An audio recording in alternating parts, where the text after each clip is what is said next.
день, я Ракицкая Дар'я, учениця 9 класу середньої школи номер 7 в городе Калинковичи. Анатолий Гречанников баллада про 5 вазов. 5 вазов кривавых, 5 вазов.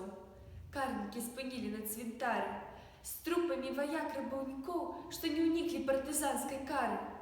Жудостью глядели мы на их, на чужинцев мертвых и живых.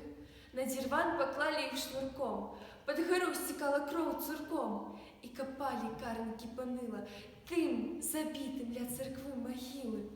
Дети, чули мы в кустах сдаля, хлеба и трошала, и скрипела, ніби наша родная земля забирать чужинцев не хотела. Подганяючи могильщиков, шнель, шнель, на гадині глядячи при гэтым, товконогі, быццам журавель, офіцер з потухлой цигаретой. Раптом ён застыў, нібы слепы.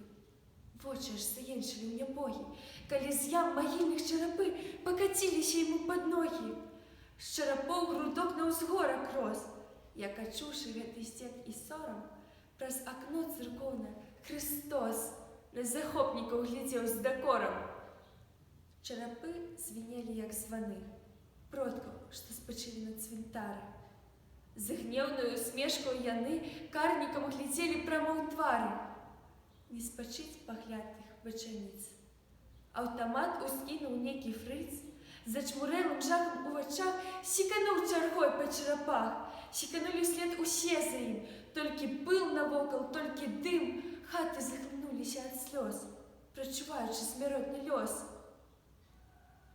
Адгулі падзею, адгулі, а я стаю тут з думкаю адной. Хто няшчасце сее на зямлі, і ў зямлі не знойдзе той спакою. Адзічэў цвінтар, царквы няма, у густых кустах чырваналозу часам па начах крычыць сава. Самай весны пасуцца козы. Дякую за увагу.